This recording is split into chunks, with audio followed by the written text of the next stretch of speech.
আসসালামু আলাইকুম এভরিওয়ান, কি অবস্থা সবার? কেমন আছেন সবাই? সবাইকে আমন্ত্রণ জানাচ্ছি নতুন একটা ভিডিও দেখার জন্য।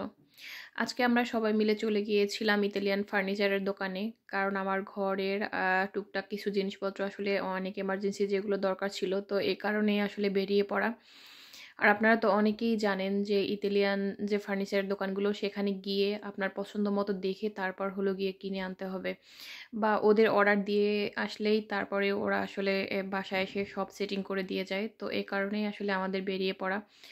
আমার আসলে দরকার ছিল কুশিনার সেট। আর কুশিনার সেট মানে হলো গিয়ে আমার আসলে চুলা, বেসিন যাবতীয় যে ক্যাবিনেটগুলো ছিল তো এগুলোই দরকার ছিল। আমার তো এ কারণেই আসলে সেগুলো কিনতেই আসলে বেরিয়ে পড়া। আর মূলত আসলে আমার বাসায় যে পুরানো যেগুলো ছিল সেগুলো মোটামুটি মানে চলতো। কিন্তু তারপরও ভাবতেছি যে না, নতুন একটা সেট নিলেই আমার মনে হয় সবথেকে বেশি ভালো হবে। আসলে মেয়েদের রান্নাঘরটা যদি পরিপাটি এবং সুন্দর গোছানো থাকে তাহলে আমার মনে হয় যে কাজের স্পিড বা সবকিছুই একদম ঠিক থাকে। তো এ কারণে আসলে আজ কিনবো কাল কিনবো করতে, করতে আসলে কেনাই হয়ে ওঠে নাই। তো ভাবছিলাম যে না, এবছর এটা চেঞ্জ করবোই। তো এ কারণেই আসলে বেরিয়ে পড়া।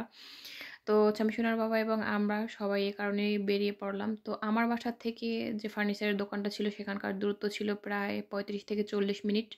তো এ কারণেই আসলে গাড়িতে যাওয়া আসা করা। তো ফাইনালি আমরা অবশ্য সেখানে গিয়ে পৌঁছাইলামও এবং আমাদের পছন্দ মতো অর্ডারও দিয়ে আসলাম।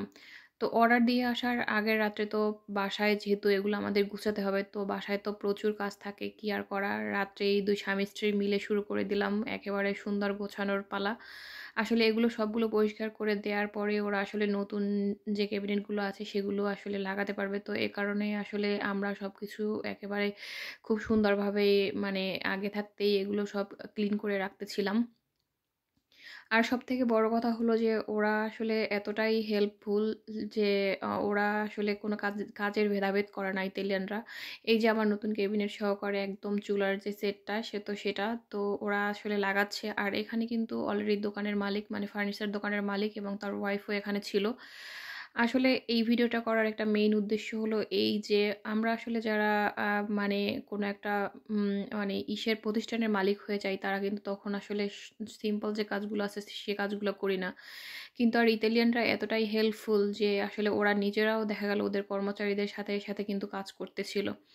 আসলে এ থেকেই বোঝা যায় যে আসলে ইতালিয়ানরা বা অন্যান্য যে মানে দেশের যে লোকরা তাদের মধ্যে ডিফারেন্ট কতটা। আমরা আসলে মালিক হয়ে গেলে তখন আসলে একটা মালিকের যে হাবভাব করি এরা আসলে তেমন কখনোই করে না।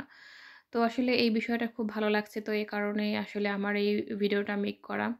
খুব সিম্পল দেখে আসলে আমি আমার এই ক্যাবিনেটটা নিয়েছিলাম। তো সবাইকে অসংখ্য ধন্যবাদ ভিডিওটা দেখার জন্য।